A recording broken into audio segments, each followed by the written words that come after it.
So, good morning. So, this is part of our Sunday morning series on mindfulness in difficult times. And I think this morning I would like to talk about this idea of being present, being in the now, and what is the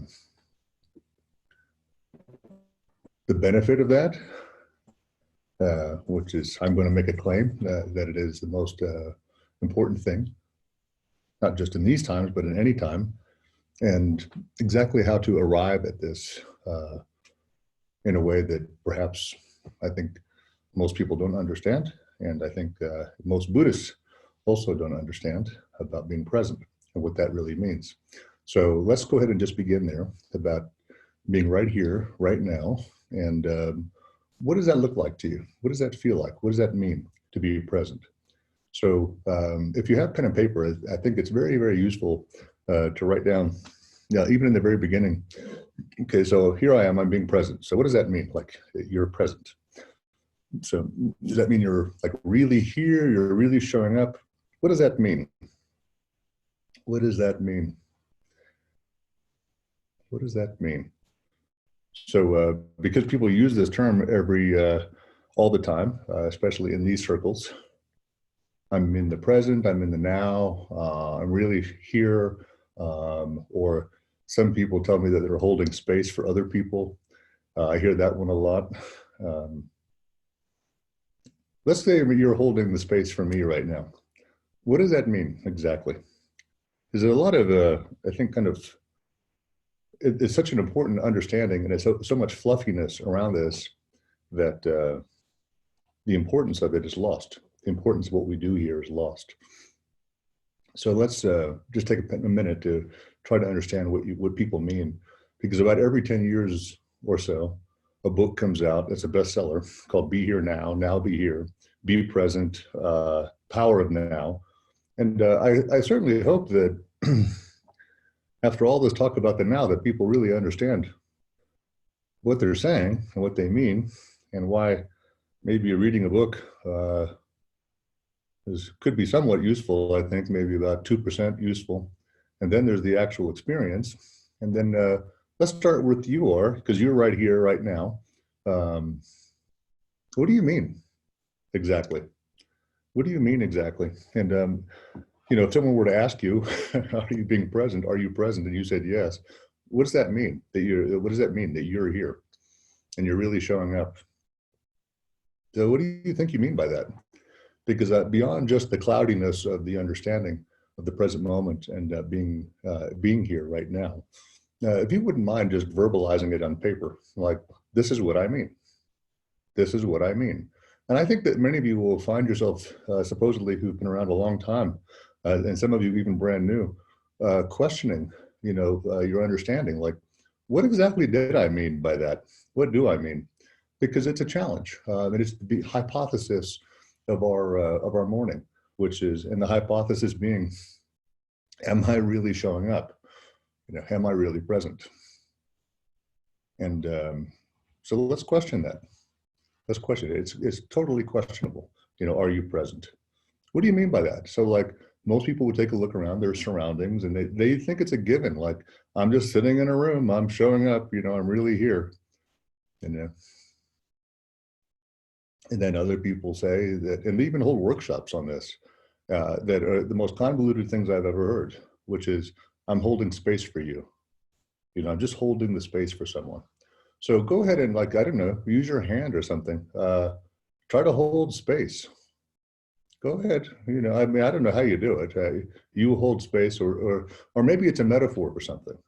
Maybe this person's going through a lot, and I don't want to get involved. I just want to be here and be physically present with them while they go through their emotional trauma. And I just want to be here, and I'm showing up. I'm holding the space for them. That's what people say. That's what people say. I hear this one a lot. Yeah, really showing up and just being present. That's what they really need. They just need me to be present for them. And as much as I hear all of this talk about being in the now and being present, I search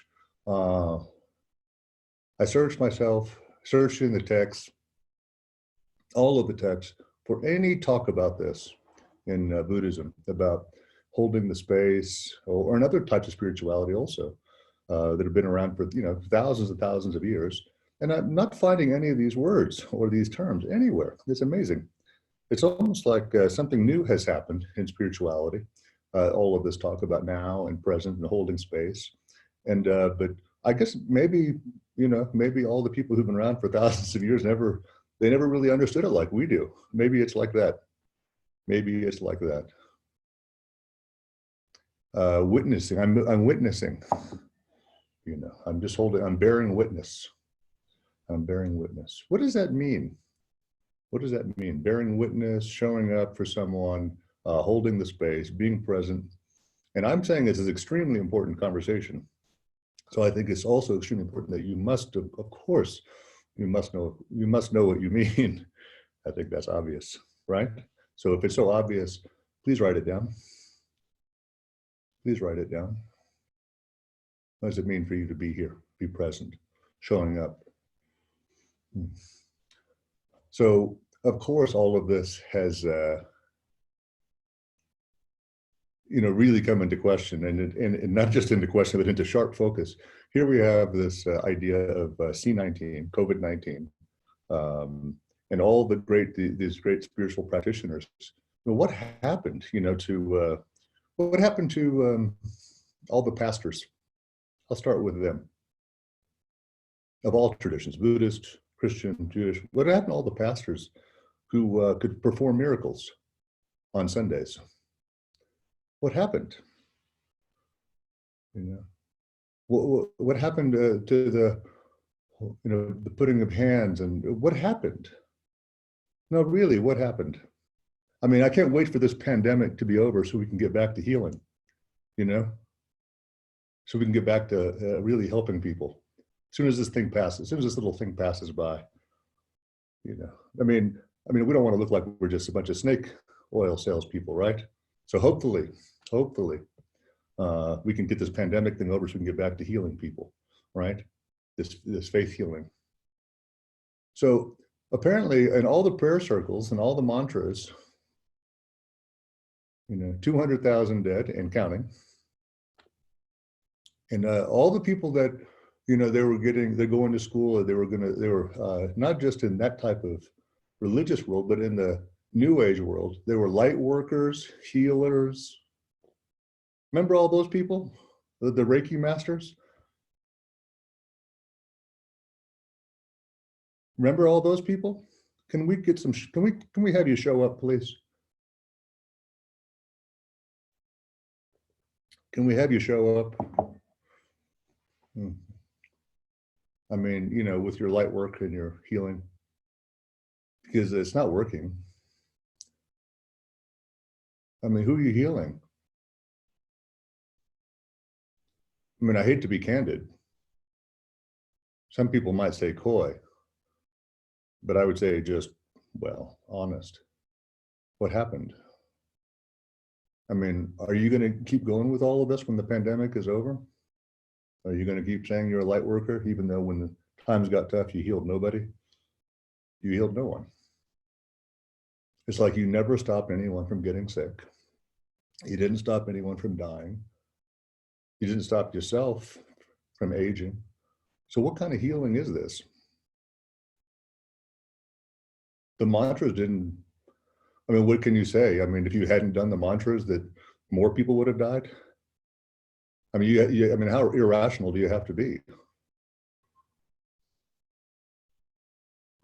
And why didn't, in all of our texts in Buddhism, it doesn't say anything about any of this. Do 10 million mantras and it will all go away, or it'll help. Then some people say that, oh, we did do the mantras, and that's why, people in, my village never got sick. So the mantras don't travel outside the village. Is that right? So it must be a very powerful mantra.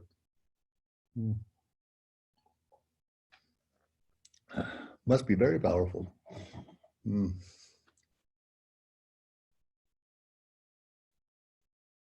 I see. So really present, really present. Okay, so let's let's talk about it the way the Buddha talked about it. Maybe you can have a little timeline. You have a line across your page, an arrow going this way, an arrow going this way. Very simple. Right in the middle is that little hashtag. Little hashtag. So the hashtag in the middle is the present moment. We call now, or in Buddhist terminology, BST, Buddha Standard Time. We'll call it BST. Yeah, right in the middle. And everything that way is the past, and everything that way is the future. And so this is right where you happen to be. So the Buddha has this idea that we're suffering for not being present. We're suffering for not being present. And so it's very important to understand what we mean by being present, actually. What we mean by being present. Since you want to be happy, and since there is no suffering in the present, probably happiness and being present have something to do with each other. You don't want to suffer. You would like to be happy because you're a rational being. But perhaps as a rational being, you're being irrational because this is where you happen to be. The hashtag in the middle, happen to be present. And this is where, and all of the thoughts and emotions, especially thoughts, let's stick with that one, in the present or about the past or thoughts about the future. And in the present, let's say, let's start here. In the present, let's everyone just go ahead and fast forward and imagine that you have this thing called COVID-19. All right, let's go ahead and imagine that. That's not difficult, right? Your great fear, let's go ahead and go there, great fear perhaps, that you have this thing. Now, where would that be on the timeline? Like right now I have this thing, right now. And the Buddha has this very strange way of coming to this, and it has to do with a concept called non-duality, that it's right here in the present that there's an opening into the way things really are, right here in the present. So the present, the now that was being referred to is a gateway to the way things really are, is a gateway to the way things really are. And so he has this very strange thing that he teaches, or that he taught. It is still alive today, but not taught too often, called the Satipatthana, or Foundations of Mindfulness. I don't really like Foundations of Mindfulness, actually. That's the most common translation, but perhaps a frame of reference, And the frame of reference here that is being utilized is one that I don't think that most people would ever consider, but how to, what it means to be present, what it means to be now, and non-duality, and using this as a gateway to reality. I don't think that most people would think about it. And it may sound really deep, but it's not. It's actually right here, right now. And you might be missing it. I think very good chance that you might be missing it. And especially if you're a Buddhist who's been around for a long time, this particular subject is just not given much credence. And the subject matter is called sensations. Sensations. It's the most innocuous thing that you'd ever consider. And the Buddha calls it the second foundation, the second Satipatthana. In Sanskrit, the foundation, patthana, or frame of reference, this is called Vedana. Vedana Nupassana. Vedana Nupassana, the second frame of reference. And it's spelled like V-E-D-A-N-A, Vedana. Or in Sanskrit, you don't pronounce the V in the front, so it's like wa, like Vedana. For those of you who follow along, with our Tibetan classes and things, this term sensation is not, in Tibetan we call sorwa. Say sorwa, sorwa. And classically speaking, it's one of the 5 things that the Buddha says that you're not. You're not, we call pumpo na in Tibetan. Chik ni sun shi na. So pumpo is called the elements, or the aggregates, heaps in Sanskrit, skanda. 5 skandhas, that you're not form, that you're not sensations, that you're not perceptions, that you're not mental formations, thoughts, emotions, and you are not consciousness. You are not consciousness. You are not those things, nor is there a you that possesses those things. So like your mind, your consciousness, your body, your form, not those things. And then this one doesn't get a whole lot of attention, but it's kind of key. And we'll meditate on it today on the subject. Sensations, Vedana, Sorwa. It is the key. So let's go back to our initial statement there, that let's say you have COVID-19. So exactly, let's talk about it for a second, about being present, about really showing up, you know, maybe even holding the space, if you will, for COVID-19. What would that look like? All right, so write down COVID-19, and then if you had, and I'm sure many of you believe, you know, especially if you're living in South Florida, you probably believe you have this or have had this, because every sensation is a disaster, right? Every sensation is a potential, you know, disaster. Before COVID-19, our sensations could be called what? Cancer, you know, lupus, any sensation. You know, it's not just what is a sensation? You know, like what we mean is like, so if you're sitting still right now for a few minutes, maybe you get a little itch right here on the tip of your nose, right? And then you want to scratch it, right? So that little itch, that's called a sensation, but we don't call it an itch, we just call it a sensation. So if you had COVID-19, what kind of sensations would there be? All right, let's go ahead and just write those down. Take a minute. What do you think? Sensations.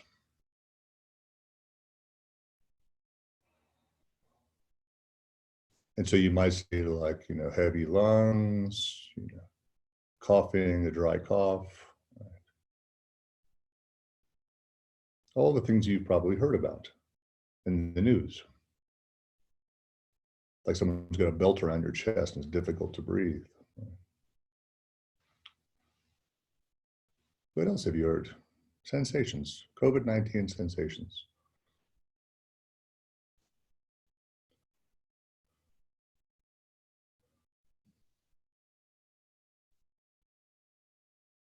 I suspect many of you think that you have had this and it's gone, or maybe you have it now or are scared of getting it. So, you know, this is like crossed your mind. And when that happens, which time on the timeline, where is all that?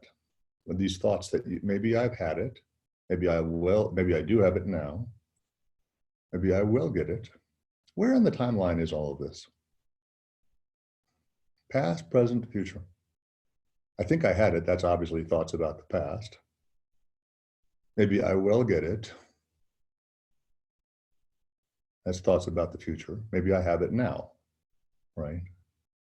Because why? How would you know? Well, if you haven't taken a test, you know, which are looking like maybe they're not a very accurate test, then that you'd have to go with sensations. You're like, I heard that these are the sensations that go along with this. So that would be sensations in the chest, maybe in the head.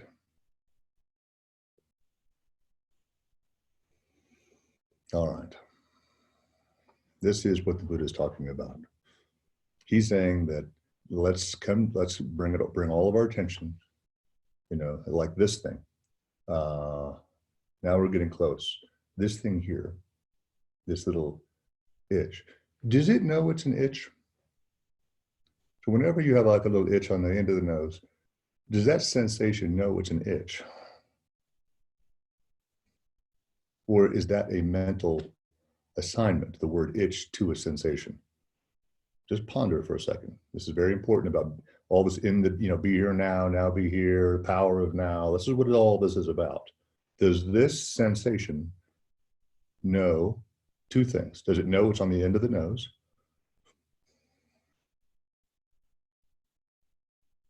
And does it know that it's an itch? I know the questions seem like so obvious, but the way that we behave is not indicative of that obviousness. Or is it merely a sensate experience? Now, the idea that it's you feel that itch, that's where most people are like, oh, I have an itch. Okay. Now, in any given moment, is there an experience of I and the itch, or is there an itch and then there is another thought, I? Consider.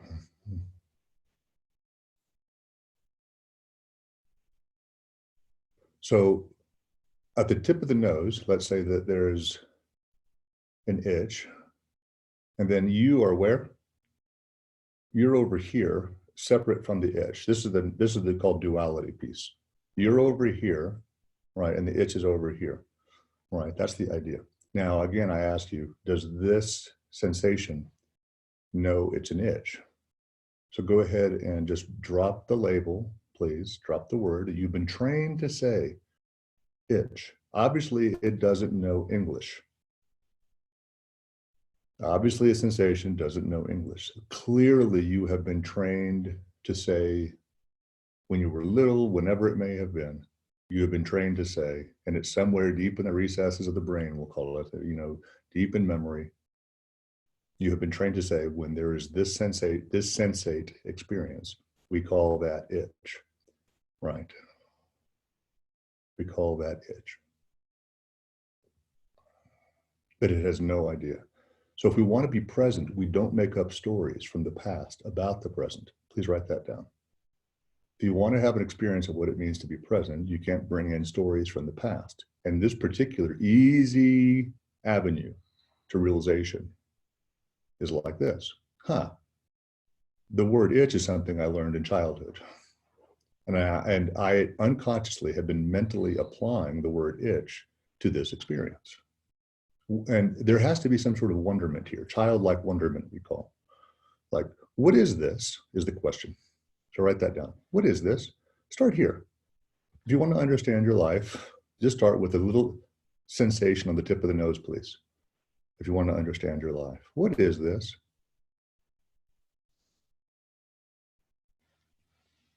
If you want to understand your life, start here at the tip of your nose. Strange, no? So that's called bringing the past into the present, right? It can't actually be done, but we'll call it that. You're dragging a word from your childhood into the present moment as an adult. That's the idea, that you're an adult now. Questionable sometimes, right?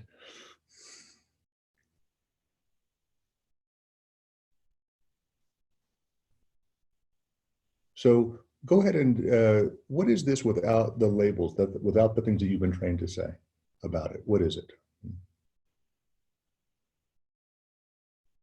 Just keep it as an open question, maybe. What is this? Don't answer that question. Just anything that you want to say comes from where? Anything you want to say. That's why you want to keep it an open question. Because whatever you say is not coming, it's not about the experience of being present. It's not about right now. But you could bring in how many stories about this? It's not just an itch. And if you don't scratch it, what could happen, everyone? Just watch. I want to see, we want to see what the Buddha, he says that you're fabricating your suffering. Suffering is sankhara in Sanskrit, fabricated. This is a very interesting idea.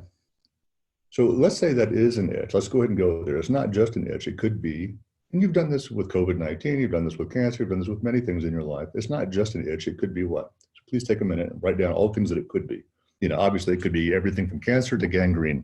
Take a minute. Pardon me for just a moment. I'll be right back. Take a minute and just write down all the things that this could be. I mean, it could be how many things? Go ahead. Get started, please. Mm.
Okay, so it could be so many things. Now we'll go for the next step.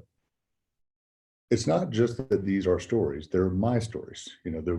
Who's the one, spinning this yarn, telling these tall tales?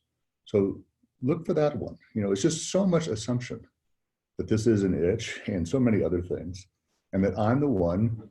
These are my stories. These are my experiences, my worries, my fears, my doubts. So look for that one. Where over here? We did this last week, but we'll do it again now. Look for the one who experiences sensations. So that's easy.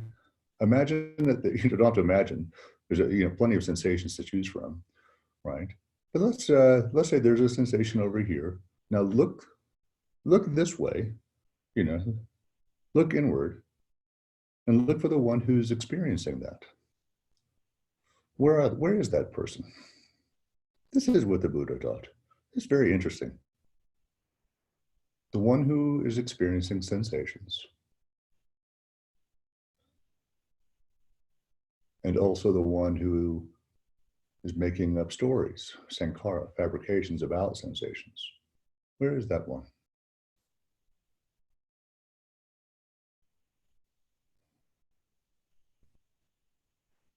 In the present time, holding the space for the sensation.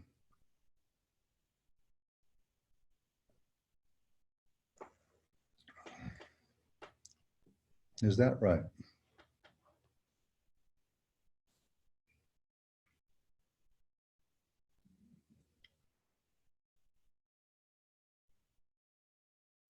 What is this? I mean, it really seems, doesn't it? It really seems like you're over here, but if you try to find you can't find it. But it really does, like right now, it seems like there's somebody in there, doesn't it? Go ahead and just write that down. It seems like there really is someone inside here, some sort of ghost in the machine, like we talked about last week, who's experiencing things. So please write this down, that there is a subjectivity, but we can't find the subject. There is a subjectivity, but we cannot find the subject. The subject can't be found, namely yourself.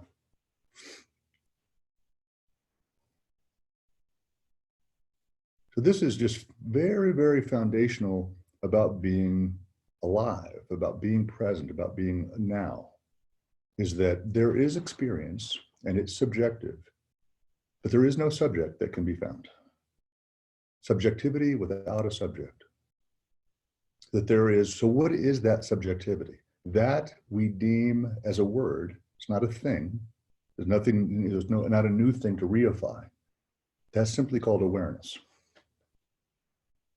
And it is subjective. But it's not you, it's not your awareness. Please write all of this down, very important. Because if this is true about this particular sensate experience, then it's true for everything, your whole life. This is what it means to be present, is that there is awareness and it is aware. There is awareness and it is aware.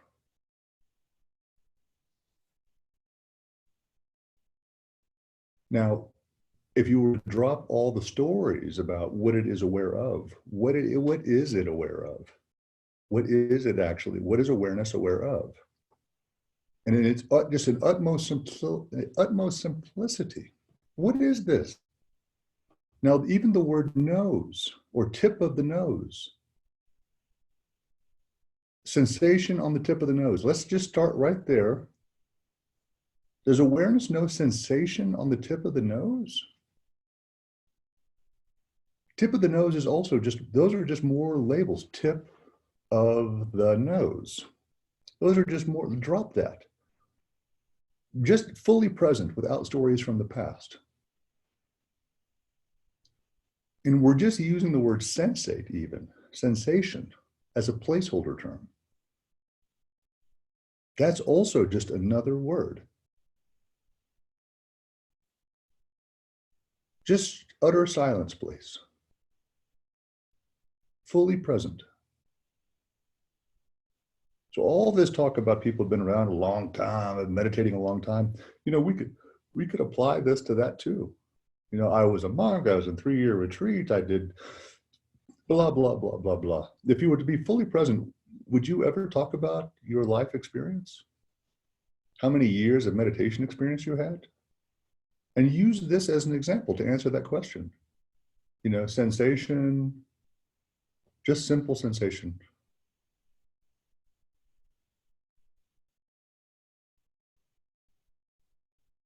Now, there is an awareness that is aware of an experience. That experience we deem, we just mentally label. This is a mental imputation called sensate. So this is, you know, really getting down to something that's called bare attention or bare awareness. Bare, meaning no fabrications, no mental overlay at all.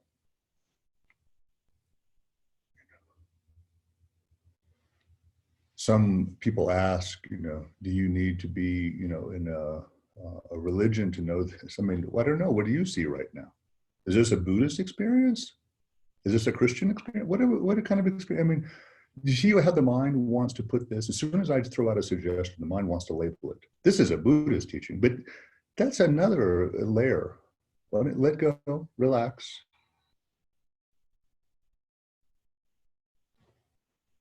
Does this belong to men or women? Again, relax. You know, do you need an empowerment for this? Do you need to be in a lineage? What is this? All of these questions just cover up. No? All of these questions just cover up now. If you don't want what now is, look at the timeline on your page again. You have an arrow going this way, arrow going this way. And this one's right now. No fabrications, no stories, please, none. It's not easy to sit, just literally just sit. We just absolutely still and pay attention. And the stories will come. Now imagine that you're holding space for yourself. I mean, usually, like, think about this idea that there is someone, where would they be? Over here, holding the space or bearing witness to oneself. And I want you to show how, like, we can use like really dressed up spiritual terms to talk about absolutely nothing, nothing meaningful at all. You're holding the space for yourself. It sounds like it could be kind of interesting, no? Like really high spirituality. Where's the you that's holding a space for another you? I know it sounds like it could be kind of spiritual. I know it sounds like maybe an archetypal, like a magician, just making things up and like creating, you know, creating whole realities. I'm holding the space for myself. I mean, it seems like that could be the case. Where's the you that's holding the space for you? Just shred it down to just bare, like drop all the labels, all the words. And what is this? And don't answer that question. Just use that expression. What is this? The basic mindfulness question. The most foundational mindfulness question. What is this? And don't answer that. Let raw, direct experience answer that question. What is this? I'm holding the space for myself. Now imagine that's completely just a bunch of words and nothing more. Now let that go and just simply be present. Be present, not you present, just presence, which is another word, but we're using that as a word, as a raft, you know, to get us closer to the way things are. You know, we have to use words, unfortunately, to point. But let's use the most simple words possible. Just sit. And any experience that arises, what is this? And I believe that you will discover that there is nothing in experience except in its most raw form, what is referred to as sensation, sensate, Vedana. And then all the stories about Vedana, and they're my stories about sensations, begin to come in. And then what you do is you simply relax. Don't do anything with it. Don't create more stories around those stories. Just relax. Relax the labels, relax the dramas. Simply sensations. That's all. All that remains is awareness. Now, go and try to find that awareness.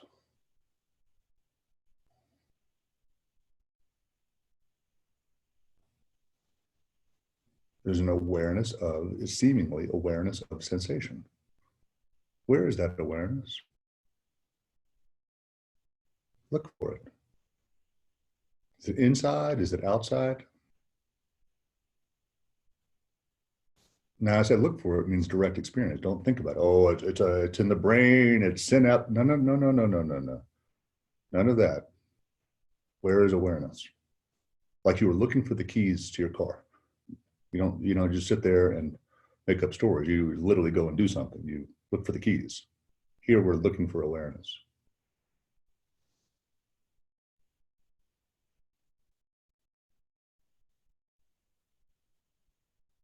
There's a subjectivity to this. Look for the one who has awareness. And you'll see that the awareness is there, can't find it. And the subject who has awareness can't find that. Maybe you are awareness. See if that's true. Maybe you are awareness. Have awareness look for you. Look for itself. It's present, but can't find it. We're getting very close to the hashtag in the middle of the timeline. No? Not past, not future, just presence. As a verb, ongoing presence, not as a noun, present. And no I there. Just beingness, beingness, with no one being anything.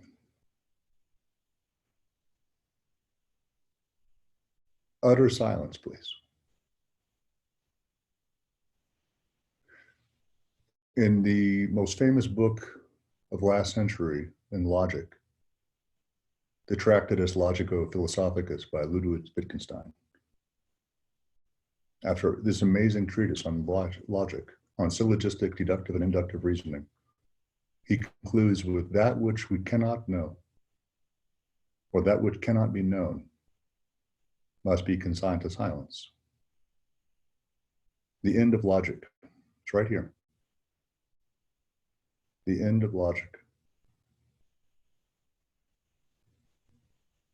Right here.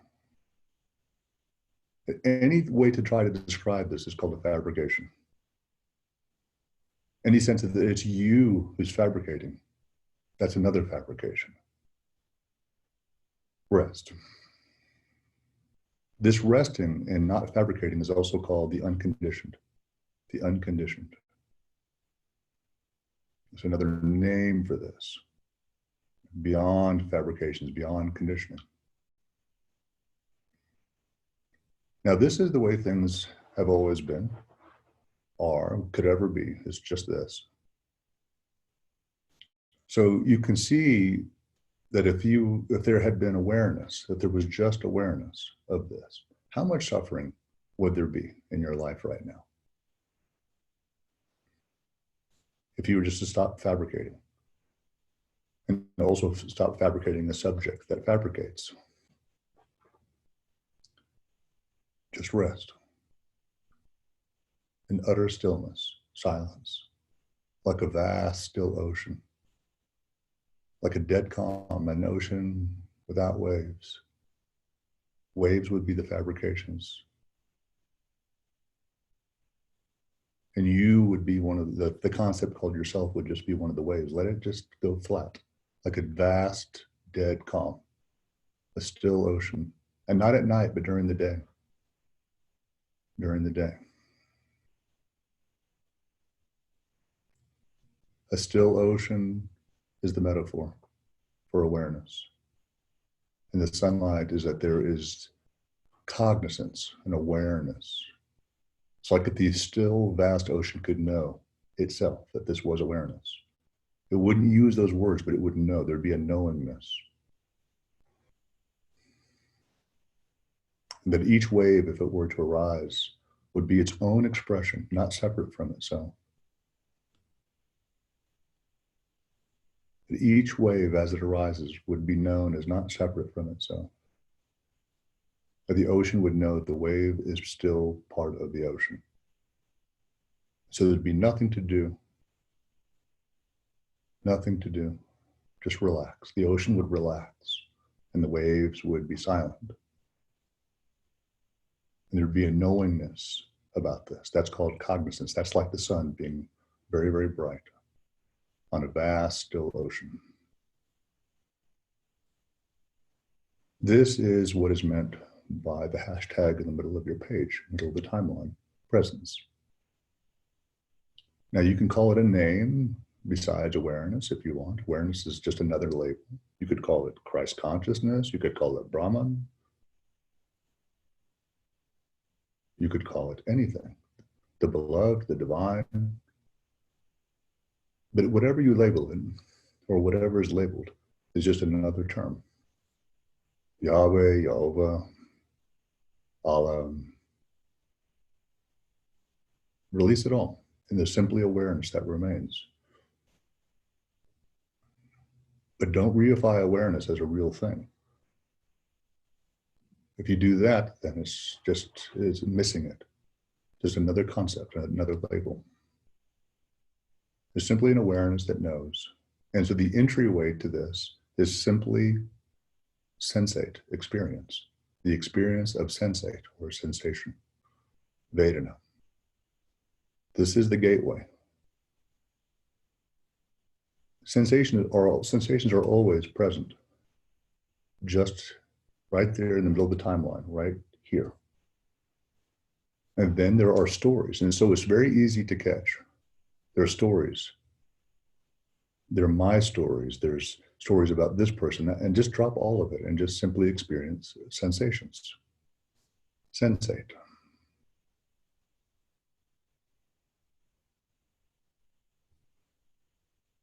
Not my sensate, just sensations.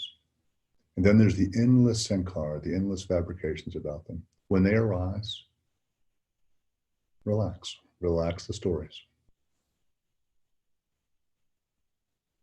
Some teachers have said you should say thinking, thinking when the stories come. But that's just another label. That's just another word.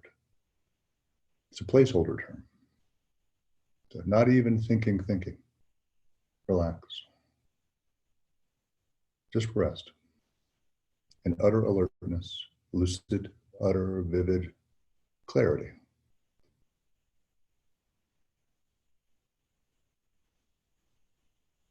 The fabrications will start again. Relax. There is no you that can get it. There's no you that can be frustrated by the experience of not getting it. Or you who gets back to this. There's just simply, this is what's going on. You can't get it. You can't get back to it. Just rest. Like a vast, still ocean during the day.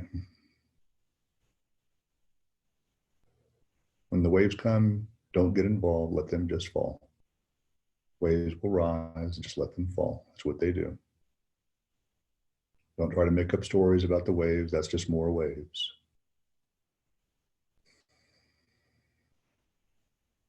Sensations are the gateway to non-duality.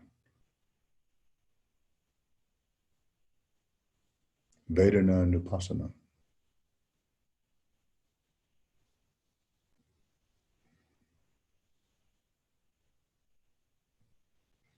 Relax, relax, at ease, at ease.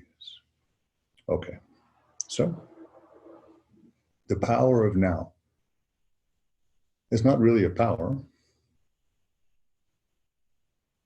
It's just simply what is.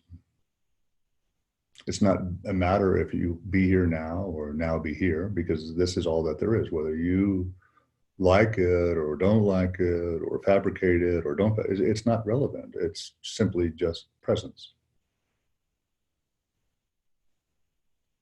Now, the idea that there is an awareness of sensations, let's examine, because there's two possibilities here. There's an awareness of sensations. We'll call awareness mind. There's a mind that is aware of something separate from itself.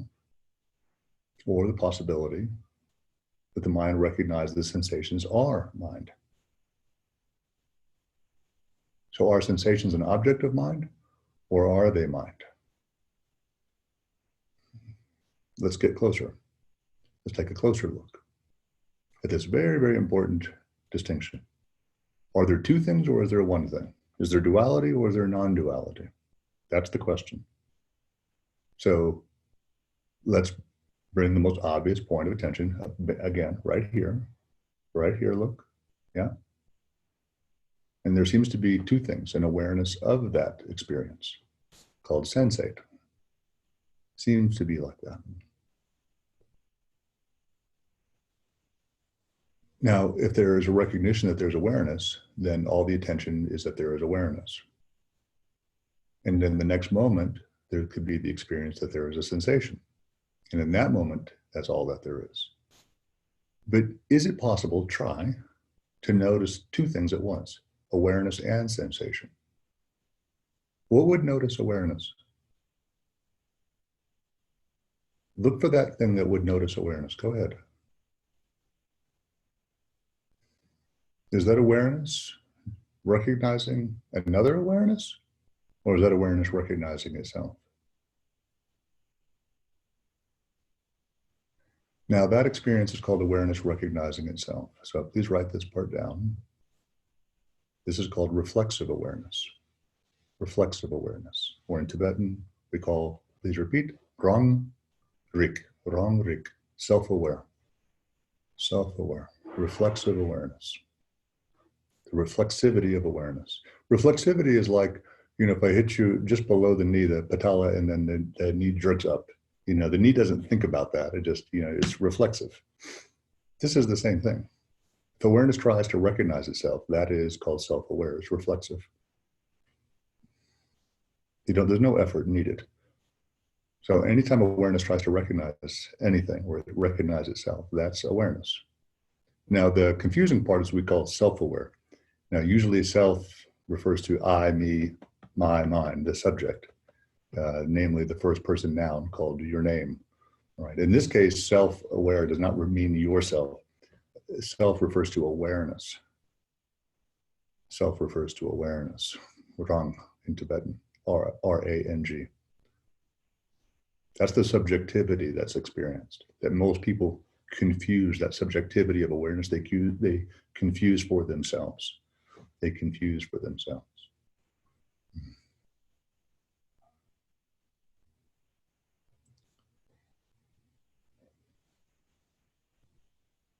There's just awareness, and it can be aware of itself. That's one of the features of awareness.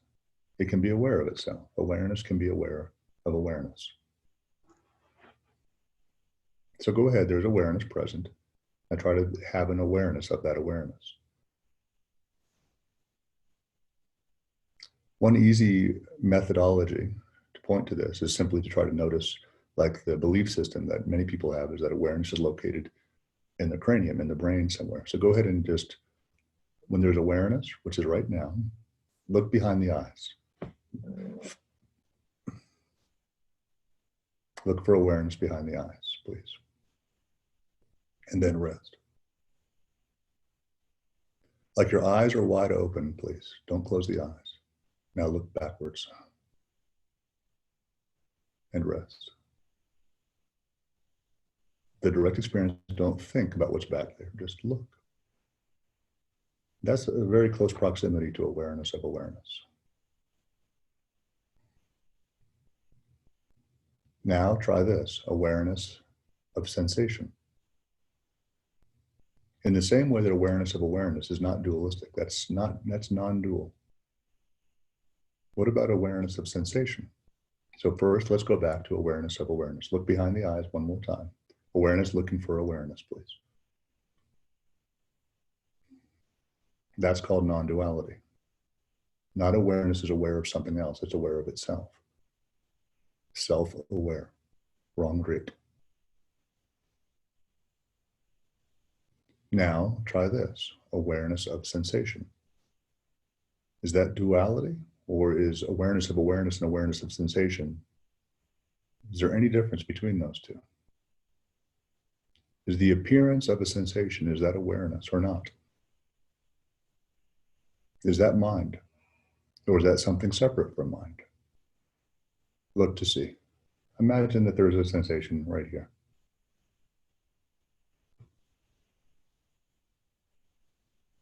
The awareness is like the ocean. What if the sensation is just like a wave?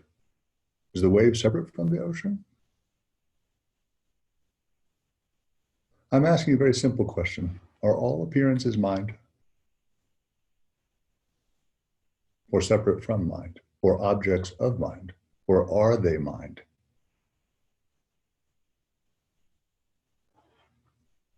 Simply put, since sensation is the raw experience of the present, you might want to write that down, very helpful. Sensation is the raw experience of the present. Raw meaning unadulterated, unfabricated. It's simply an experience. Is that something that's separate from awareness or an object of awareness? Or is that awareness?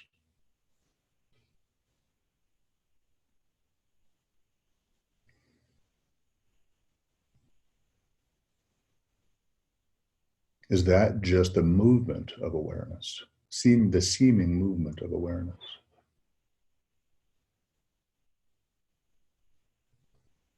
But is it separate from awareness? Is the wave separate from the ocean? I mean, if awareness was an ocean, how would it recognize a wave? Imagine an aware ocean and it recognized a wave. Would it say that that is an object of awareness or separate from awareness?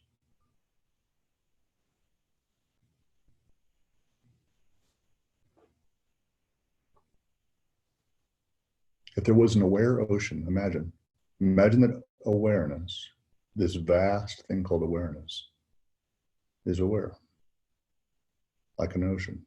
And if a wave rose up, is that a separate thing from awareness? Like a sensation, a thought?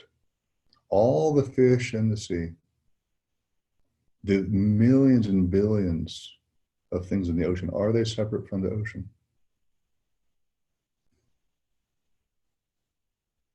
Now drop all the words, waves, fish. What if the ocean is simply just experiencing, just without any stories, without any fabrications, just experiencing waves?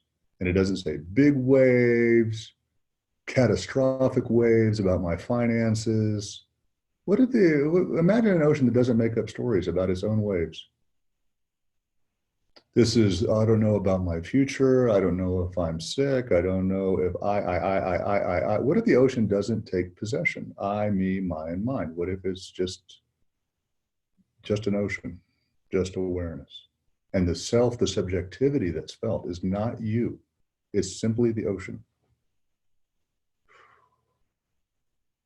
Not a first person noun, simply awareness as an ongoing flow.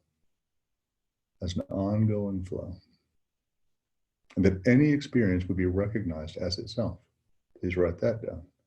That any experience would simply be recognized as itself and left alone.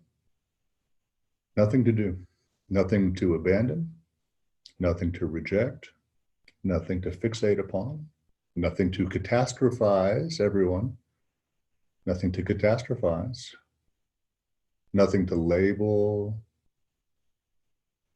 Just a simple expression, what is this? Then don't answer that question. Just let the raw, direct experience. That's all.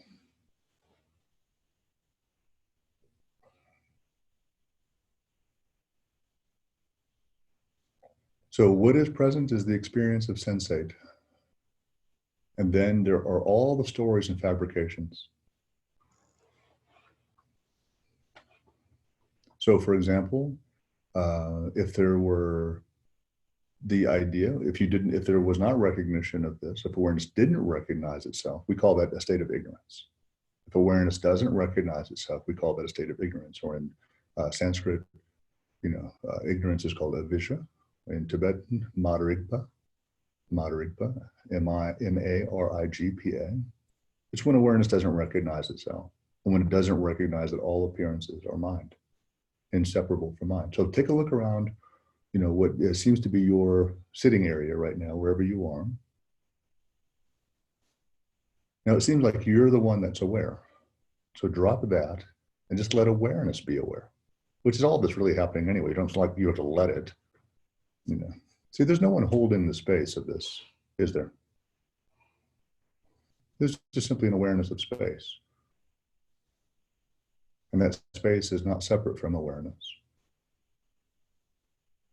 And all the phenomena, these are just waves, ripples, all this phenomena around whatever appears, ripples on the surface of awareness.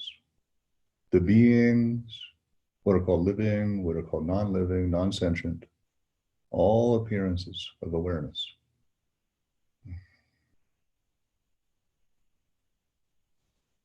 Separate from.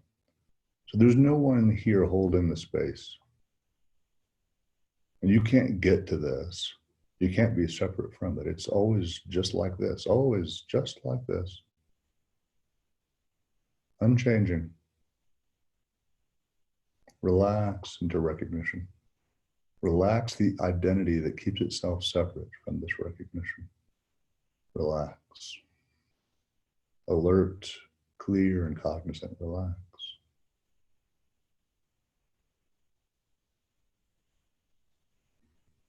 And nothing wrong here, is there?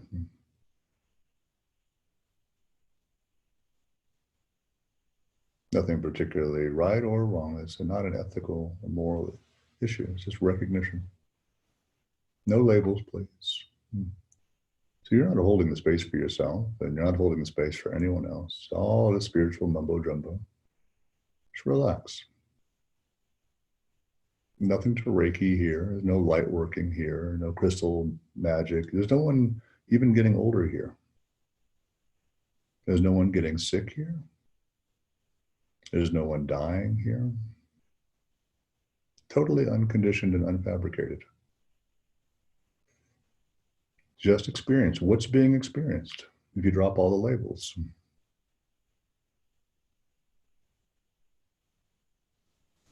No labels about what's being seen, heard, smelled, tasted.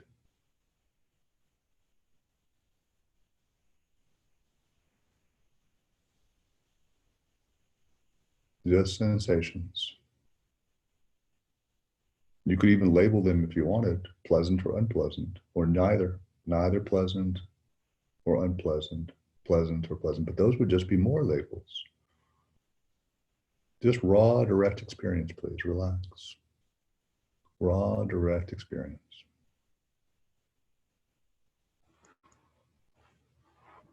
Let's get a little more deeply into it now as a direct experience. Alert posture, please. Alert posture. Let's not take any notes, just alert posture.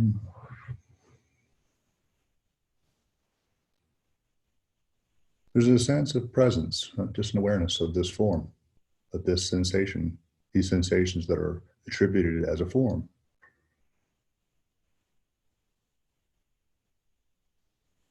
Like you were showing up for you. But instead of the you showing up for you, it's just awareness showing up for itself.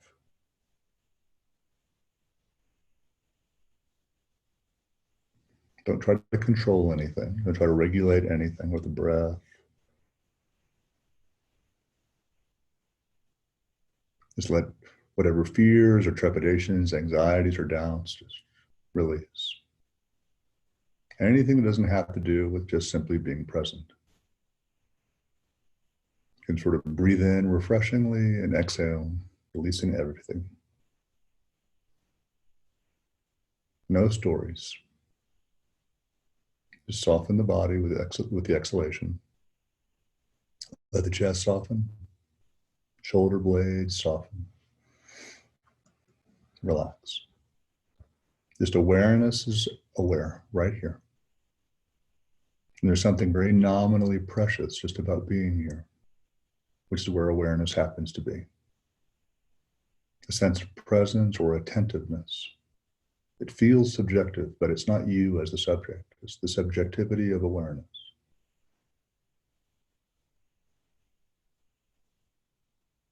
and it knows this is awareness.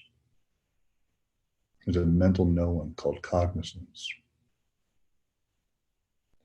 It's awareness, not you, that's experiencing breathing in and experiencing breathing out as waves. As waves on an ocean, breathing in, breathing out. And awareness can know how these two experiences are different as well.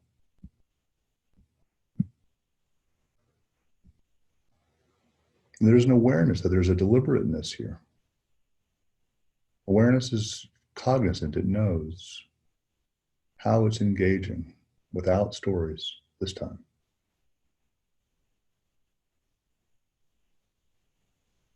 Awareness is holding the space for itself, if you will. Doesn't matter how you're breathing, what you're thinking, what you're feeling. Relax. Simply be aware. And awareness is like on a dimmer switch when it comes to vividness and clarity, like a stadium with floodlights. Go ahead and turn them all the way up, please. Like a dimmer switch, go ahead and just mentally just turn it all the way up and illuminate the ocean of awareness, please. Awareness is illuminating itself. Vivid clarity and relaxed stillness. No special techniques, no pranayama, please. Just relax. Don't try to do anything deliberate. Just simply awareness is present for itself with a knowingness, a clear, vivid knowingness. Not even the words breathing in or breathing out. Those are just sensations. Those are words breathing in or breathing out that are applied to sensations. So not even that. Even breathing is a fabrication. So go, let that go. Let all fabrications go. And there's just sensations. And there's a very simple knowing that awareness can drift off into thoughts, concerns, making more waves and not recognizing the waves. It can be a very simple experience of knowing. Awareness knows feelings, emotions, that drifting off. Don't do anything about it, just relax.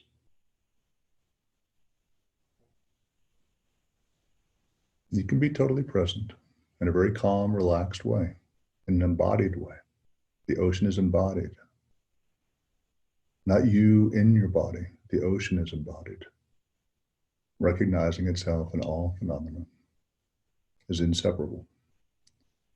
Its own experience. So there's nothing to reject, consequently. There's nothing to accept or to fixate upon. Relax.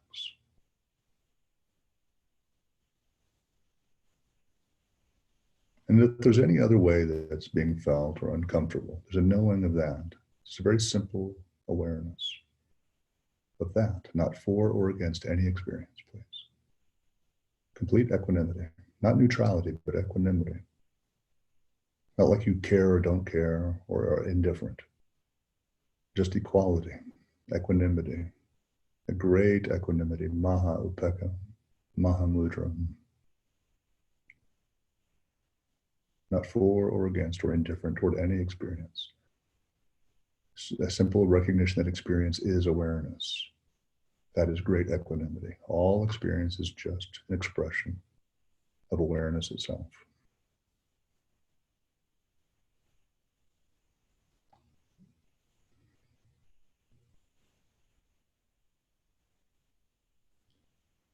Come back and back again and again.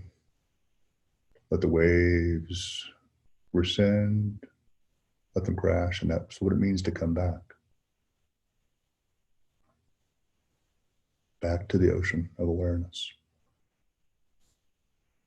And there's a very simple knowingness of this, that all experience is mind.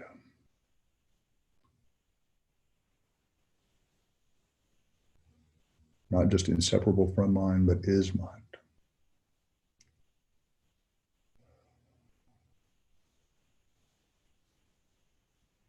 Even beneath the breathing in and breathing out, those are just words being applied to the experience of sensations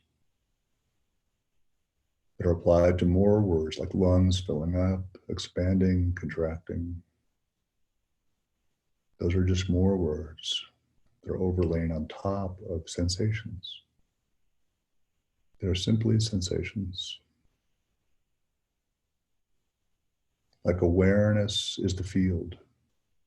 The sensations rise from that field like waves, and they fall back to that field. Rising from awareness as awareness, falling as awareness, back to its vastness. And if awareness forgets, comes back when it remembers. Doesn't make up stories about the waves.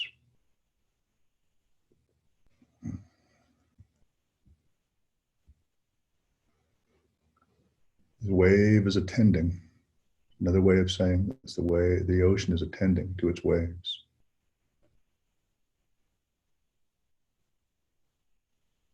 The ocean can attend to waves called judgments, expectations, and let go of the words, judgments, or expectations, and let the waves just simply do what they do, which is fall back to the ocean.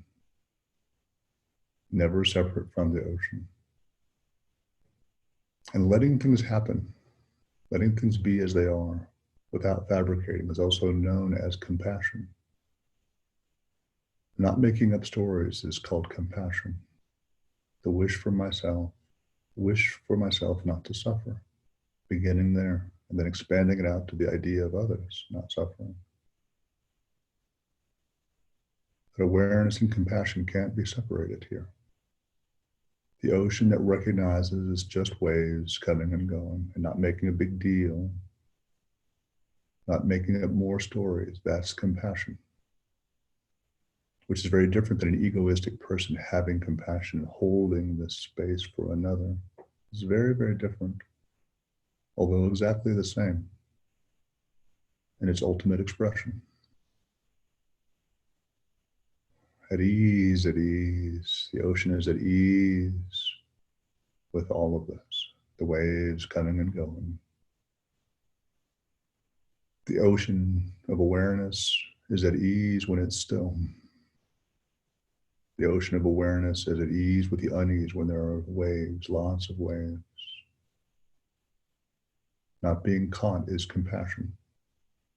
Not being caught is compassion. Not being for or against any way. Thoughts, emotions, sensations, stories about the history of one's life or the world or diseases. Such a dead calm and a joy, a contentment here. The joy of contentment. And first, it's very momentary before the awareness is taken away by the waves, seemingly taken away. And with increased diligence,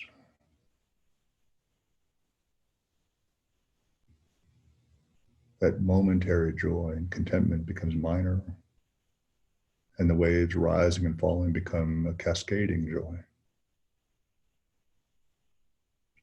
And then there's the experience of the dead calm. And it's not just a cascading joy, but an all-pervasive, uplifting joy.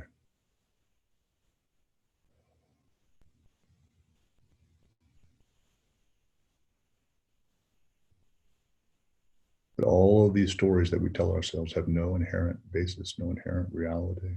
And that recognition is so calm and so blissful that we refer to every experience as bliss emptiness. At ease, at ease. There's nothing to do. No fear of death here. No fear of labels, whether it be an itch or whether it be COVID. Just waves coming and going. At ease, this is the very foundation of presence. the very foundation. There's nothing to build upon this foundation. It's a simple knowingness. How to investigate properly. Is this just a sensation or is there more to this? And really looking very carefully. There's just sensations that are correlated to the idea and only the idea of breathing. There's a discernment here. There are sensations connected to pressure and a release of pressure. Experience that. But it's just sensate. There's sensate that is then can be referred to a label called contraction or letting go or lightening. Temperatures. But instead of saying heat or cool, it's just sensations. You don't need to give the sensations labeled like hot or cold. Just sensations, please. Awareness experiencing sensations. Temperature sensations, contraction sensations, but not separate from itself. At ease with this unease of these labels. If you're getting really caught up, zoom out from the ocean. The ocean can zoom out into the sky. A vast sky.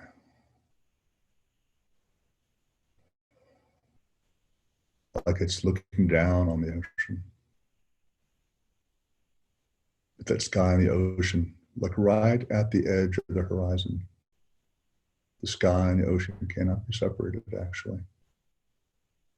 Right there, that's where we are, right there, where the sky meets the ocean. Awareness of the ocean. Awareness of the waves. And if you start to get sleepy or zone out, then you can zoom in. And you can take the underneath view. You can be the ocean, looking up at the sky and the waves.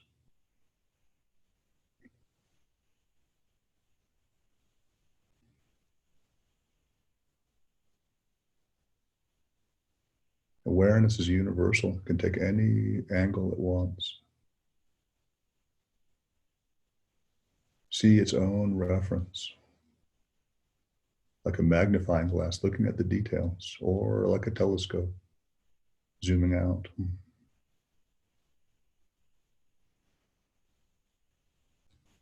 But never being taken by stories. And what we have here is just simply the experience of physical sensate as the gateway.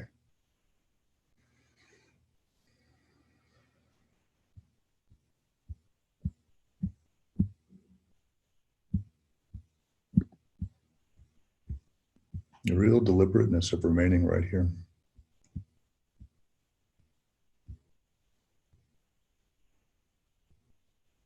A beautiful quality of the mind. Simply to be aware of itself.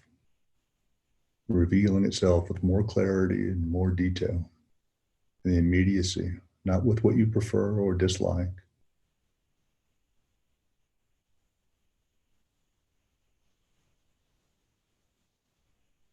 Instead of relating to the sounds of things passing by, like traffic, it can simply be a childlike wonder that allows you just awareness is simply to take in its own direct experience, to see it clearly, more intimately, the details of its own expression.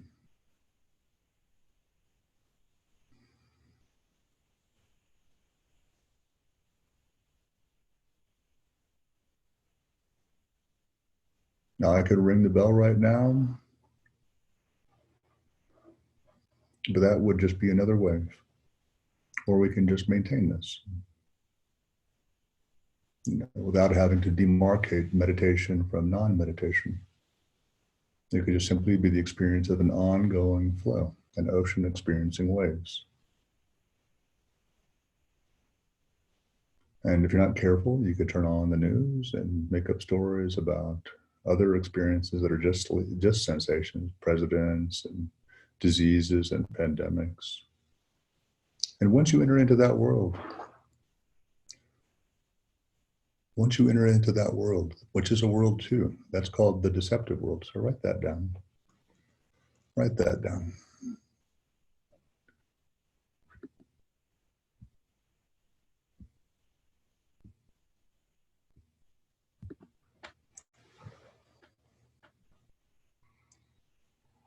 And that's a world too. There's a world within each wave. There's a world within each wave. And there are rules that govern those waves. And if you want to live in that wave, you ought to know that every wave rises and falls. It can appear as life, being born, and then falling away, death. And you can live within that world if you wish. It has absolutely no ultimate reality, but there are stories and fabrications that are built on the world of sensations, diseases, pandemics, economies. And if you want to live in that world, you can. It will be deceptive, and it will seem real to you. And it will be real for you. You will be that wave, and everything experienced will be called your life and your journey. And you can make up all kinds of stories about being present, and I'm aware, and I know what I need to do, and I need to get back to it, and I need to hold the space for others. And you can make up everything in that wave. Don't forget what's in there. That could be a tidal wave. There could be a village in that tidal wave. Don't forget, your parents could be there, fish swimming around, and you're one of the fish. You know, not a particularly bright fish or special fish, but lots of things happen within that wave. Whole universes are in there, it seems like, about time and space. And everything within that wave is governed by, belief systems of causality. This causes that, this causes that. This causes this. This is why this is happening. It's this news channel. It's this disease, and it's all true. It's all a true deception. So I'd write that down. It's all true. I don't deny. People ask me, "Oh, but don't you believe in physics?" Yes, I believe in this physics, the physics of rising and falling stories. Yeah. And the cause is a story, and effect is a story. And I accept cause and effect. Within the framework of someone asks, from within the framework of the wave, I accept what they say. Someone says, "Oh, didn't you do this? Weren't you like this? Didn't you do this harmful thing?" I don't disagree. Whatever you say, I agree with. Yeah. Sure. Why not? I did this. Oh, but you helped so many people. Whatever you say. Sure. I did this. Yeah. You ought to know I don't believe any of it. I don't suffer for waves. I don't suffer for ripples. But you can say, I did this, you did that, and you're so wonderful, and you're so amazing, and you contributed so much, and you're such an amazing caregiver, if you want, You're a terrible husband, but you're a great, this or that. So many stories that you can make up, all of which are true, but none of which have any reality. All of which are true, but none of which have any reality at all. But they're true deceptively, true deceptions, true lies, we'll call them, true lies. Everything there. And there's physics that govern the wave, I promise, how much light travels within that, and, 236,000 kilometers per second. It's all true. It's just not really true at all. So to be present is to understand the distinction, that it is a possibility that you could just live within this wave called your life. It can rise and it can fall, and everything there will seem so important to you, that you need to find a good husband or a good wife, and, give some birth, and to have all these things happen, and you can, and be fearful of How you're going to die. Will it be a disease? Will it be old age? Will it be pneumonia? Will it be diabetes? And you have all of these things. What will happen to mom and what will happen? All of this is true. None of it has any reality, though. Not really. Not really. And the gateway to this view is through sensation. The craving for more waves. Then you get those waves, and there's aversion for those waves that you created.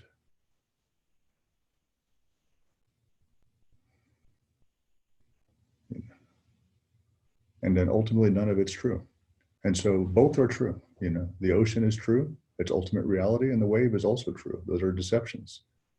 And it's funny, what an ego is when a wave is believe it's separate from the ocean. That's what an ego is. Thinks it's its own, its own man, if you will, its own wave, right? And then you suffer when that happens, when you think you're separate, from the other waves. When you think you falsely identify the subjectivity. Don't forget awareness. The ocean of awareness is aware. And then what a wave is like an individual wave that's actually just the ocean, believing that it's separate, from its mother, the ocean. And it doesn't matter what the wave tries. Do you understand how it tries to be successful, how it tries to not be a failure? It's simply a part of the ocean. Whether it likes it or not, you understand, is not relevant. It's not relevant whatsoever. It's all going to rise from the ocean and return to the ocean. And whatever, you think as an individual wave, you can be for what I'm saying, against what I'm saying. It is not relevant. It is not relevant at all. It's like if there were a thing called the Big Bang and light came, and an individual ray of light thought it was separate from light. I mean, the sun simply wouldn't care. I mean, the light is free to think it's separate and free and has free will, and it's totally fine. The sun is like next, next.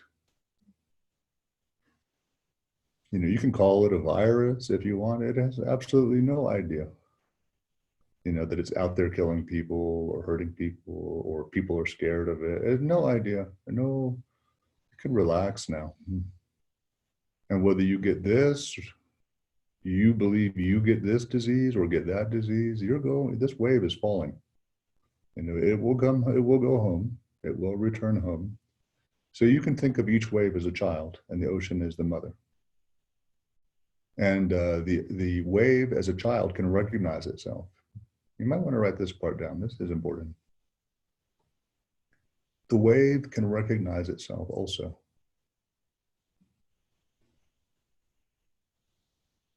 As a wave. And it can also recognize this, that it's inseparable from its mother. And it can also recognize that it will return. It will return home. And we call that the union of the mother and child wave, or the mother and child light. But at no point really is the mother and the child, are they ever really separate? Is there ever really a leaving and coming home? But ego is when the wave does believe it's left home. That's what ego is. So all of this talk, about, I was born, in this case, what was born? Think about the wave in the ocean for a second in this metaphor. Very useful metaphor we use a lot. What was born? Was the wave born? Or is it simply an arising? Does the wave actually get old or does it crest? When the wave falls, does it die? I mean, you can frame it that, you understand the wave can frame it that way. And make a big story about, it was such a young wave, only the good waves die young, You can make really story after story after story. Oh, the wave, how did the wave die? What disease did it get? How rich, oh, look at that. It's certainly easy to marry a rich wave than a poor wave. Don't you think, everyone? Oh, hey, look at that. That wave is driving what is that, a Lamborghini, a Ferrari, an Aston Martin? Or is it just an ordinary wave driving a Buick? a Buick wave, you know, maybe a Toyota, like a gold Toyota in Florida, just an ordinary Jewish West Palm wave, right? Or maybe a Long Island wave, Cadillac wave. Yeah. Wow. So waves, so big deal, right? You're such a big deal, little wave. That's what ego is. And the wave all has these little identities. They all have the same exact identities. A little caregiving aspect, a lover aspect, a sage aspect, the tip of the wave, the all-knowing, the ruler wave, making such a big deal about itself. Such a big deal. Really? It looks to me like they're just a bunch of rising and falling things. Making such a big deal. Oh, I know everything. Other people have opinions. I have real knowledge. Is it really? Is it really? And if you're such a big deal, then why do you just go back to the ocean? And why could that wave just fall anytime and just return home to its mommy if you're such a big deal? I thought you were a big deal. Why can you just fall anytime and return home? Yeah. What about your individual journey as a wave? I don't know. Maybe you should get your mind off yourself.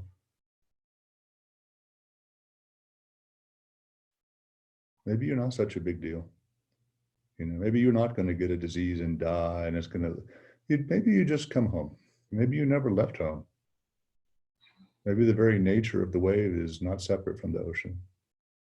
No matter what you say, or no matter how much a wave tries to resist, does it really matter? Whether you want to rebel, there's a rebellious wave. I'm not going to follow this community. I don't need a teacher. Do you really think the ocean gives a flying fudge? It's Sunday morning, so I'll say fudge. Tuesday night, I don't say fudge for our advanced classes. So Sunday morning, my wife, she said, "Oh, can you be nice? Don't say, okay, fudge. Don't say fudge." To relax. Why don't you relax the you that needs relaxing? Lover, sage, caretaker. I need to get back to work. Does the wave really need to get back to work? I'm going to be poor. Were you ever not poor? I mean, let me ask you about that. And then I'll be quiet. Enough of this blah, blah, blah. Dharma talk, blah, blah, Dharma talk. I don't know. What lineage is the ocean? Do you belong to a lineage?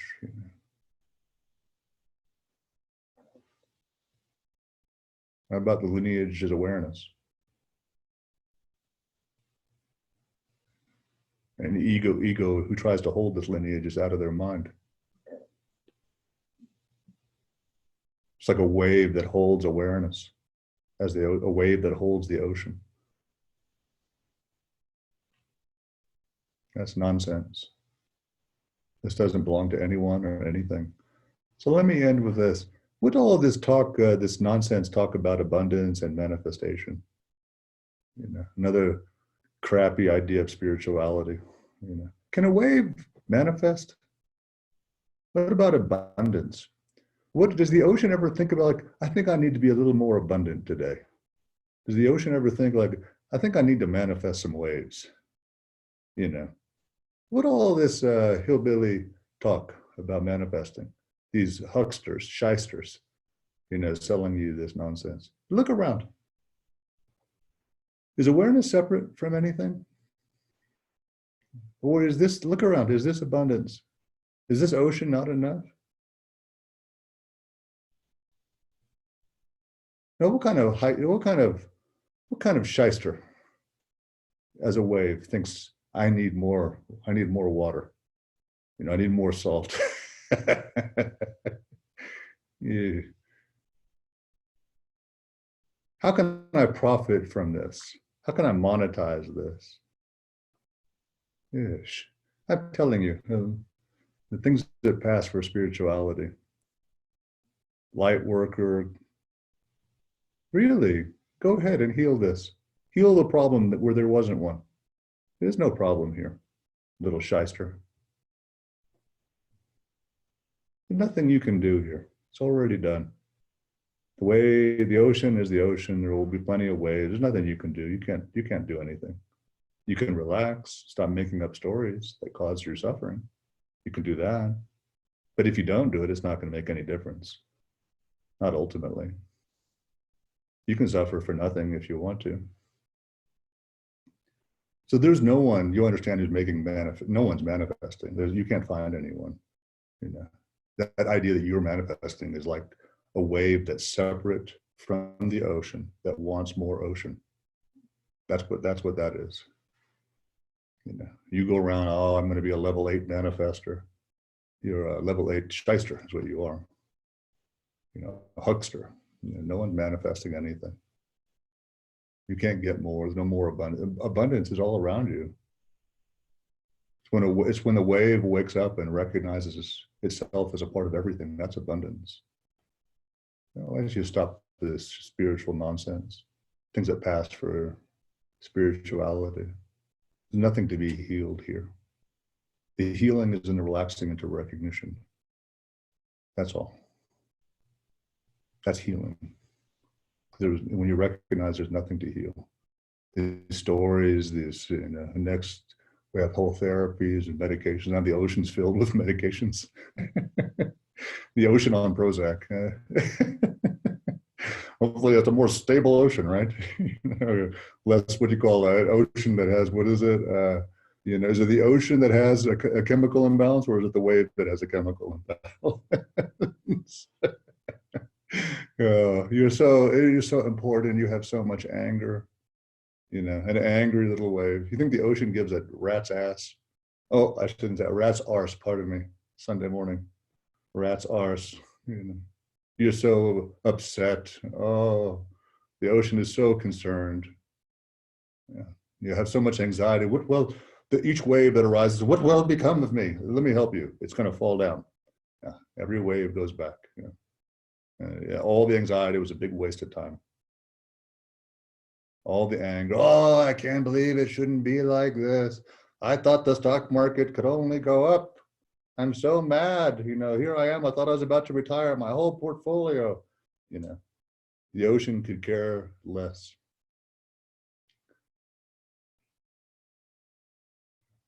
I'm so sad. My needs are never going to be met. The ocean is, your needs have already met. They were always met. Only you separating yourself from the ocean.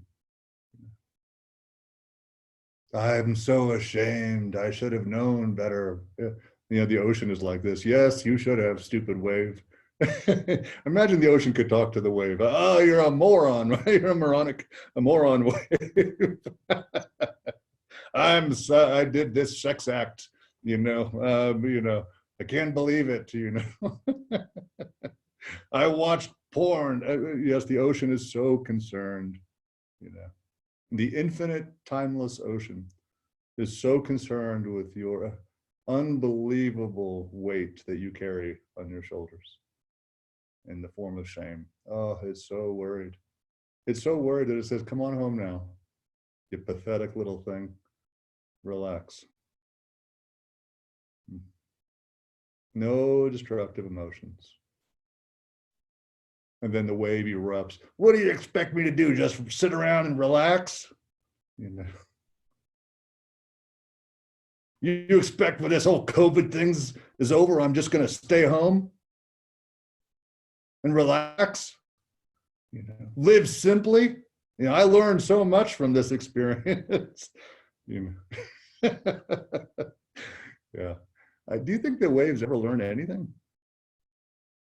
I mean, no matter how much they learn, does it really matter? Why don't you just relax? This idea of intellectual knowledge, I'm going to get it. I need to get back to it. Can the wave ever, I mean, get back to what? Did it ever leave?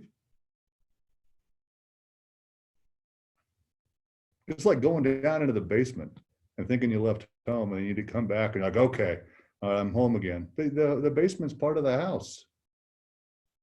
Doesn't matter how unconscious you want to descend into. The ocean doesn't care. This whole thing is about waking up, you know. And the distinction is not whether or not the wave is an ocean. This distinction is about, does the ocean recognize itself? And that's all that there is just the ocean. That's all. Now, if it doesn't recognize itself, that's like an ocean, but not during the day. That's like a still ocean at night with lots of waves. That's like going down to the basement and not recognizing that you're in the basement. You know, that's like, you know, going down into the recesses, you know, the substrata of the mind, you know, the depth, the Marianas Trench of awareness, and not recognizing anything. And it looks very scary, you know, from that point of view. There's nothing to fear. Just turn the light on. It's literally like that. Is you just turn the light on and it's just awareness that recognizes like, ah, this Marianas Trench is not so bad after all. This is just ocean. You know, you go to the surface, well, it's the surface. Then things seem to be outside, don't they? But if you look at the still ocean, all you see are reflections on the surface. They're not separate. They're not separate from the ocean. They're just reflections rising from the deep, rising from the substrata, the subconscious. That's all. You just simply relax into this recognition. Let the unconscious become conscious. Let the unaware become aware. That's all. There's nothing to do with this. Get back to work, not get back to work. The ocean doesn't care. Not in the least. At ease, at ease.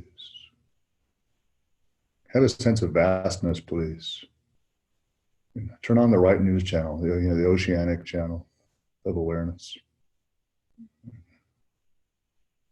Who did this? What caused this? This started where? You know, it all started from the ocean. Is never separate from the ocean. We'll go back to the ocean. That's all. You keep this view. We call this the right view, wise view. Yeah, karma are waves. What's called karma is nothing but waves on the ocean. They are mind. They're not separate from mind. That's all. Okay, so that's your abundance talk for today, your manifestation talk, you know, your light worker, healer, crystal energy, you know, whatever you want to try to claim for yourself. And remember, when this is all over, when the faith healers come back and the light workers return, ask them, how'd you do? How'd you do with the virus? They always come back when the, you know, like, where are they now? They're all hiding, you know, all afraid in their house, aren't they? Yeah. I mean, remind them, you know, come on, have some fun with these waves when they come back. You know, how little they actually accomplished when the shit hit the fan. Yeah, they were useless, weren't they? Yeah. So don't ever go back and believe this stuff again, please. Yeah. They when the shit hit the fan, supposedly it didn't hit the fan, right? What happened to them? What happened? What happened to all the healing circles, all the prayers? See how they helped? And all you can say is, well, look how bad it would have been if we didn't. I mean, if I hadn't said 1,000,000 mantras, I mean, just imagine how bad things could have been. You know, just absolutely useless, just egoistic. You know, I'm so important. You didn't do anything. You healed nobody. No one was ever sick like that. And you know it. This is the lies. All right. You have some questions, some thoughts, some observations? The whataboutisms. But what about Trump? Go ahead. I don't care. Yeah. Another goldfish in the wave, another shark, you know, another sucker fish. Go ahead.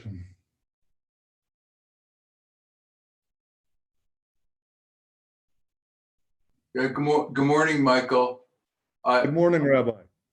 What do you have, Mr. Reb Levinson? What you got? So I have a question. So you have a question? Go. So many people, including Buddhist leaders, have been saying prayers and things over the. Yes, yes, all the Buddhist leaders, the spiritually, all saying lots and lots of prayers. Yeah. So if these people are have a level of recognition, which I assume they do, but what do I know? I sure hope there's some level of recognition. So why are they saying the prayers and the mantras then? I think you ought to ask them that very good question. I think people are so willy-nilly, they don't even bother asking they just say, they must know, right? Yeah. Well, I guess that's the assumption that like people like me make anyway. Yeah, well, I used to have those assumptions too, that there was someone out there, some separate guru who knew better than me. Right? I used to think the same thing. I sure hope they know. Mostly my private conversations, supposedly private conversations with these, great beings, and I have a lot of them every week. We talk to each other as fellow teachers and all of this stuff. Mostly they say this is what, the people cannot understand. This is too high, this wave talk, this ocean talk is so high, right? Is it really that high? I don't think so. It's very easy to understand. They say like this, oh, it's for the people, we have to reach people where they are. I don't know about that. I don't know. They say, oh, it depends on level of realization, how they hear it. Maybe they hear the mantras, all the mantras are the sounds, they are the waves of the ocean. Maybe they hear, I think that that's true, that a mantra is nothing other than the vibrations, the sound vibrations of the ocean. Yeah. The waves on the ocean. That's true. But why have to complicate things? And act like some waves are lesser. They can't, really dense waves, And I have thought to myself that there do, in fact, seem to be some waves that are more dense than others. Some of the light looks like it's refracting a little bent, a little too bent or something. But I don't know. I would prefer this wave style, if you will, is to treat all beings, or every wave, as though it's inseparable, from the ocean, and give it the respect it deserves. That's my style. If it's too high, Thank you. Yeah. Thank you. Question from Facebook, yeah. When in grief, who is grieving what? When in grief is grieving what? Is exactly this. When there is grief, that's the wave, that is the individual wave of expectation. And over the course of that wave's journey, rising, it has been framed, it's accepted a belief system that, let's say there's been loss, there's been death, and I said to you before, once you're in that wave, I don't disagree, okay? There's no disagreement here. I don't disagree that there is loss, there is death. Within that wave and that experience, if it sees itself as separate from the ocean, yes, it's true. There's a belief system that, that we are supposed to love and to be attached, and the people are not supposed to die. And also the belief system is there that when they do die, I should be really, really sad and really aggrieved. And that's natural, all right? I don't disagree. I don't disagree with you at all.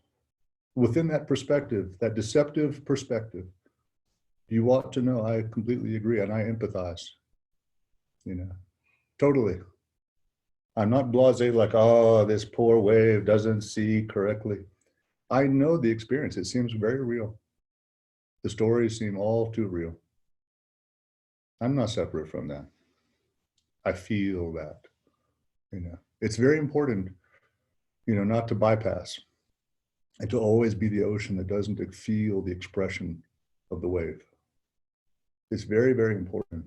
So yes, there is grieving, and yes, it is normal to grieve within that perspective. There's another perspective though, grievers, the ones who lost loved ones. There's another perspective that all waves rise and fall. and there's nothing that can be done about it. And there's nothing wrong. There's nothing disingenuous. There's nothing unsensitive. It's in fact very sensitive to recognize this. And I think most people go wrong here. They think if you don't feel the pain, that you're being insensitive or cut off or you're spiritually bypassing. That could also be true, by the way. That could also be true. But it can also be the case that there's a great sensitivity, like a mother feels, when its child leaves home and knows that the child really believes it's become independent. And the mother knows it's not true. There is no independence ever. That you are the walking carrier. I mean, of that, everything that you are, came from the mother and the father. But in this case, we'll just say the mother, representing both parents, the totality of everything. And it's like the mother of totality knows that its child thinks it's somehow separate. And it feels that loss. It can feel and empathize with that pain. But also there's a view that knows that that child will come home, to reality. And so I think as we say, and it is correct to say, if there is a view, the vast view of the ocean without compassion, then you do not have the view. Then you do not have the view. But if there's only grief, if there's only grief, if there's only, and the compassion for that, without the view, then it's not real compassion. It's a compassion based on deception. It's not true. It's like, it's this belief that the waves are never supposed to crash, that they should only rise, and that it's sad when a wave falls, called death, or loses its job. So I think it's very important to maintain the view of that both realities simultaneously, seeming realities are true, the view of the ocean and the view of the wave. So we can always empathize, with the waves and not just be like sort of uncaring, and just sort of, brush it off, And one of the people who follows me, maybe it's you who's asking the question, I don't know.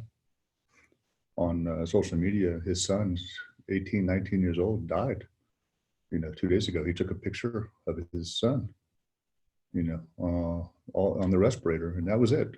He died on the respirator. And the first day of that, he was he looked like a little bit stoic. I didn't know if she's being stoic or being removed. But then it didn't last. The next day, it was just utter pain, and he kept writing on social media, the sadness and the tears. Must be very painful to be a father who's lost a child. And then to see the president going on and on, never even talking about really the 55,000 dead Americans and the 200,000 dead worldwide. Only talking about, crazy things. It must be very painful as a parent. And I can empathize with that. Like, what if you're one of the people who's lost their mom or their dad or their child or their grandparent? Then you see people out protesting and wanting to open the economy and knowing that they have to. Like some people, they have to have this open, this thing called economy. They have to. Because if not, they will die. They will starve. They will lose where they live. So you can't just think about health. Like, I have to stay home, because you may be one of the people who can stay home, who are afforded that luxury. I have a lot of friends like that. They're like, I'm not really suffering. I'm like, then you're disconnected. You understand? Then you are disconnected. I'm not really suffering, I was smart. I saved up. I have an internet. I have one of the gig economy jobs, But you're disconnected when you say that, because there are plenty of people. It's not because you are a smart wave. You're just a wave. And the other waves are all made of exactly the same thing as you. So holding yourself to be a smart wave, who saved up or had that kind of the right job, You're a stupid wave for thinking that. Really fudging stupid, because it's disconnected. That we're all part of this ocean.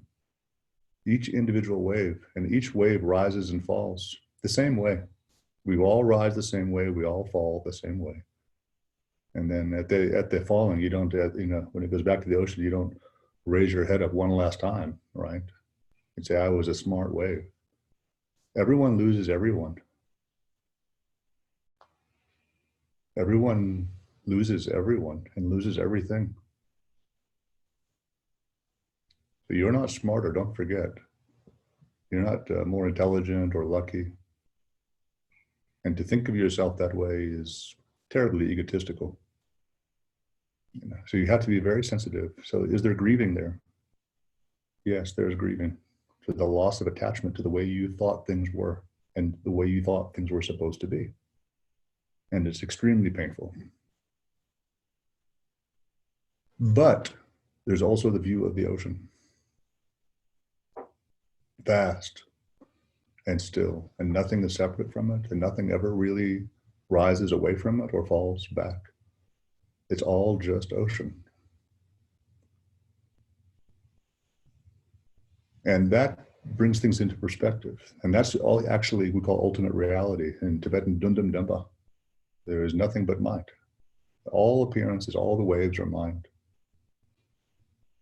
And that helps us keep things in perspective and gets us out of our individual egotistical grief.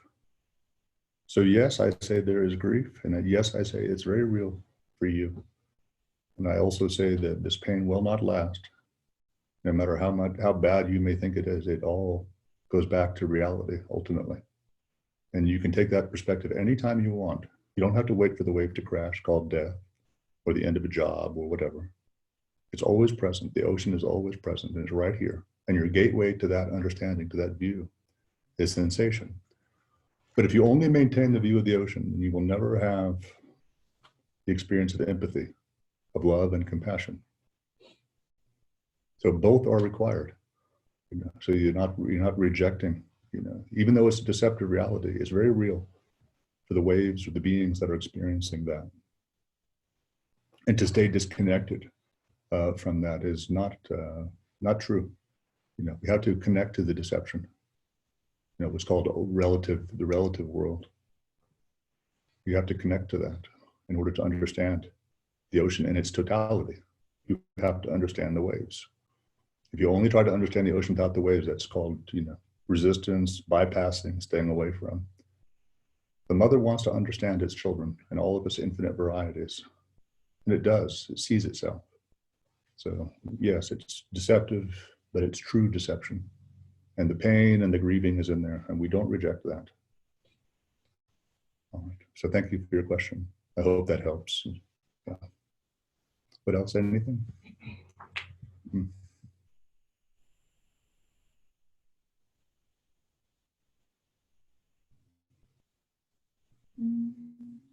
No, okay. Okay, well, thank you for a lovely morning. Hopefully that's useful, and you can maintain the ultimate view that we call the pure view or pure perception, and also maintain the heart of empathy, sympathy, compassion, and true love in the same way their mother would love her only child. Okay, that's very important. All of it is important.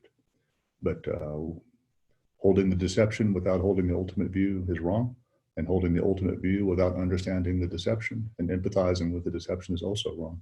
But try not to live in one world. When the sea is vast, it's everything as totality. All right, thank you so very much. And by this merit, may all obtain omniscience, and may it defeat the enemy of wrongdoing, from the stormy waves of birth, old age, sickness, and death, from the ocean of samsara, may I free all beings. Thank you.